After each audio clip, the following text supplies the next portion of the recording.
and he joins us now from the United States. Max Blumenthal, welcome to the mother of all talk shows. Can we start with that pretty little silver Corvette?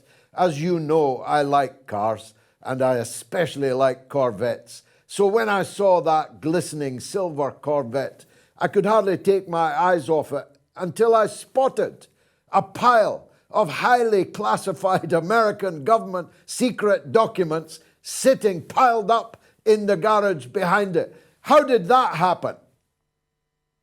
Well, first of all, George, I'm looking forward to joining you at Wembley Stadium on the 25th. Well, I guess that's not central London, but I'm looking forward to finding out where the new venue is and hope to see everyone there. We'll strategically release that information, Max. Good. Yeah. Well, that will be more strategic than what Biden has done. He said that everyone need not worry because these documents were in a locked garage. Well, Donald Trump's residence at Mar-a-Lago was raided by federal agents to spirit out classified documents.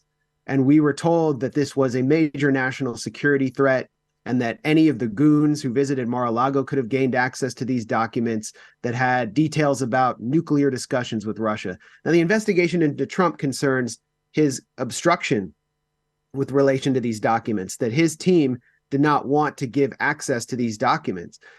With Biden, what it looks like to me is that someone outside of Team Biden gained wind that there were classified documents stored all across Biden world, from Biden's residence in Wilmington, Delaware, to the Penn Biden Center, which is in Philadelphia and is basically a patronage farm for the Biden political network. And so they had to get out ahead of the story because his mishandling of documents was far more sloppy and catastrophic than Trump's. And remember, the American media went crazy over Trump's documents in the raid. And it was, there's anticipation that Trump was going to be arrested and he'd never be able to run for president. And now it doesn't look so good for the partisan defenders of Biden. But the question is, how many more documents will we see? Why are members of Team Biden with no security clearance be the ones to look for these documents? How do they know where they are if they're in like 8 different places? And what are they about? Because we know the documents at the Penn Biden Center relate to Ukraine. And we know that the Penn Biden Center at the time when these documents were brought there in 2018 was run by Michael Carpenter, who is Biden's personal Ukraine handler, who personally oversaw the construction of the post-Maidan junta, and who has been involved at every step of the way in laying the groundwork for this proxy war with Ukraine. So what do these documents concern? Well, I can see why Joe Biden would not want to leave behind the documentation which establishes the close, not to put too fine a point on it, relationship between the Biden family, business, and the Ukrainian oligarchs. Some of them in government now, some of them in government before, all of them still players on the Ukrainian scene. And the money, you see, follow the money has been a rubric ever since Deep Throat and Watergate. If you follow the money on Ukraine, you might get some answers to why the United States is taking the world to the brink of world war over Ukraine. Yeah, no, that's the issue. So I think that it's pretty fair to say that this was not an accident. That's the Biden line. I don't know what the content of the documents is, so this is pure speculation, but we do know that Biden's son was on the board of Burisma, was heavily involved also with Metabiota, with his business partner, Devin Archer, in a private firm that seemed to be involved in some kind of shady biowarfare programs in Ukraine. We know that Biden's first visit to Kiev was in February 2015, and he went there specifically to ask the IMF to start providing loans to Ukraine and start the entire austerity program.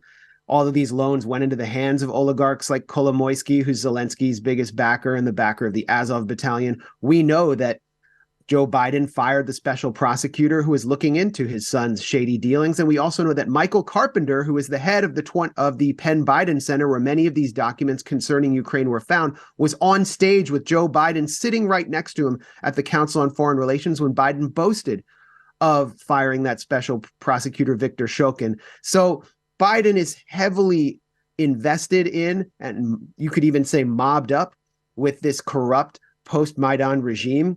And to the extent that he has documents that relate to Ukraine, classified documents, his personal residence at the Penn Biden Center, we need to know what the contents are, because we need to know if there is some kind of cover-up at play. So do you think I'm wrong then in imagining that the Democrats have turned on Biden, that these things have been leaked as a prelude to pushing him off the stage, metaphorically speaking? You think that this news was rushed out because it might have emerged from more hostile sources? Well, that's one theory inside the Beltway right now, is that the Democrats and, the regime, the permanent bureaucracy that comprises what people refer to as the deep state, elements in the national security state, but also, Democratic Party elites want to get rid of Biden, because the rumor in town is that Biden is determined to run again in 2024. He doesn't seem to be very mentally competent. He's not the most popular president. But behind him, who do we have? Transportation Secretary Pete Buttigieg, who's presiding over some of the worst delays and cancellations we've ever seen on flights in the U.S. He's becoming a hated figure. He was being put up as a successor to Biden. And then Kamala Harris, as you mentioned, George, who doesn't seem to be very mentally competent either, even though she's not as advanced in the years as Biden. She won absolutely zero delegates in the Democratic 2020 primary. She was extremely unpopular even among Black voters, historically unpopular for a Black candidate. So I don't really see her as a successor. The Democrats are in terrible situation. So I don't see why, or in a difficult situation. So I don't see why they would deliberately cripple their most nationally known figure, the president. I think this has more to do with Team Biden trying to limit the inevitable damage on a much more problematic situation than we even understand right now. Now, I may be naive, I don't know American prices, but $50,000 a month rent when your landlord is your own father struck me as particularly odd. As a father, I can't imagine charging my children for living at my house, let alone charging them a rent that a prince would pay for a property, especially in Delaware. I mean, I don't know Delaware, but it's not, it's not Beverly Hills. Yeah.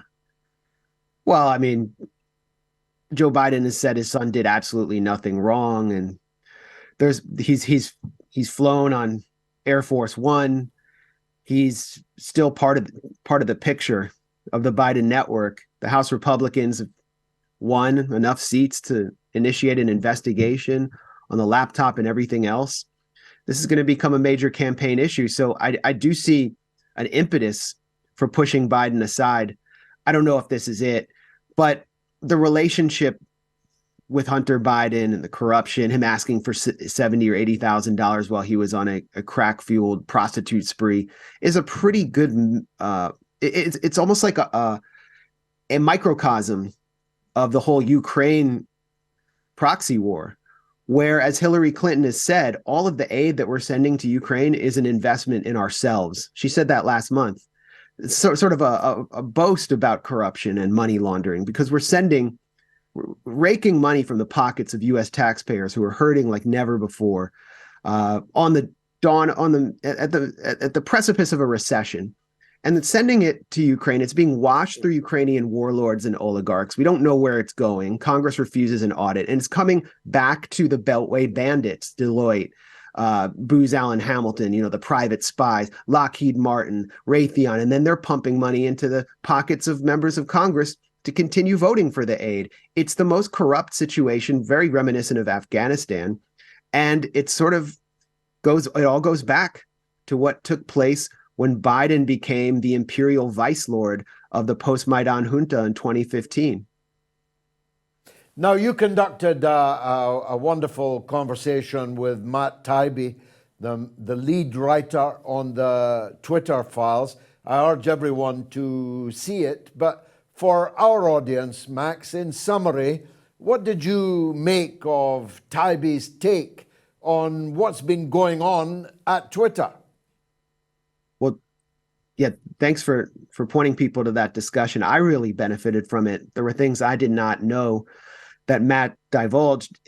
I thought one of the biggest takeaways was Matt's opinion that Elon Musk may have bought Twitter specifically to do this, to essentially burn down the state censorship regime that's been erected, especially since Russiagate, to put pressure on social media companies and the media itself to push these new Cold War narratives and to basically censor anyone who dissents or who dissented from the biomedical security state that was being erected under the under the rubric of COVID restrictions.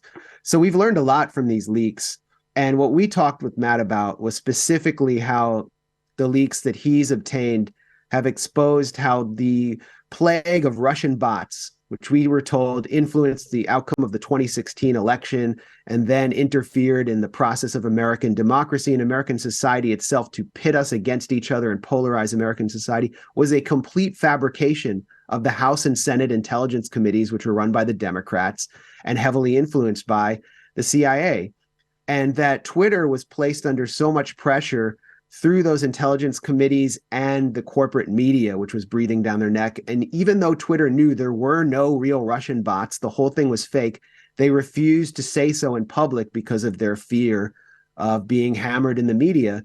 And so the problem festered. And as we pointed out in this broadcast, when people are led to believe, millions of Americans are led to believe that Russia is interfering in their politics and that these bots are everywhere and that anyone they could be talking to online could be a Russian bot, that Russians were even planning protests through Facebook, they start to hate Russia. And so what took place was greasing the skids for the Ukraine proxy war, which so many Americans initially reflexively supported without thinking about the context behind it. So this was a dangerous process, and it's so important that Matt and other reporters exposed it. And, you know, another thing we discussed, George, was how he got these leaks. Essentially, he and others were chosen by Elon Musk. They go to Twitter headquarters and they put in requests for specific hashtags and topics, and then they collate the documents that they receive. And Matt said that they are not well liked inside Twitter headquarters, that many of the employees and the people, you know, executives who may be left over are not particularly happy about this. It's not good for Twitter's brand, but it's good for whatever's left of democracy. It's good for transparency. And so I support what they're doing. You correctly, in that conversation and in other places too, have identified the Russiagate hoax as being, in a way, the original sin. Of course, there have been many more sins before that, but the original sin of this era, which has now put us on the precipice. Scott Ritter, in very dramatic language, talking of death on a pale horse riding towards us, the possibility of nuclear Armageddon. The germ of all this was located, wasn't it, in what now even its best friends would have to accept was a complete hoax. There was no Russian interference in the American elections. There was American state interference in the American elections, right up until the midterms, where they covered up these confidential secret documents, inadvertently mislaid by Joe Biden. As Edward Snowden said, I wish I'd thought of that excuse. This Russiagate hoax, it's hard to overstate or exaggerate how important that has been in bringing the whole world to this point, isn't it? Russiagate was a concoction of a coalition of Clintonite dead-enders who wanted to explain away the defeat of their candidate who believed she was deigned to become Queen of America in 2016, and Cold War-minded spooks like John Brennan. And, it had a double-edged effect, therefore. First, it convinced many Americans, especially Democrats, partisan Democrats, that Trump only won because of assistance from Russia. And so the party that had always had traditionally some wing of opponents of Reagan's Cold War, for example, during Iran-Contra, became the Cold War party almost instantly. And then the new Cold Warriors, the spooks and the neocons, they gained control over that party and over essentially the media. And there was no resistance any longer to pushing for example, sending offensive lethal weaponry to Ukraine and setting the stage for the proxy war, which, as we know by comments from Angela Merkel and others, a Marine general named James Bierman said last week that this war was always inevitable, that it was planned for ever since the 2014 Maidan coup. And so you can just look at the chronology of events. I mean, starting from the end of the Cold War and the end of the Soviet Union, but moving forward from 2014.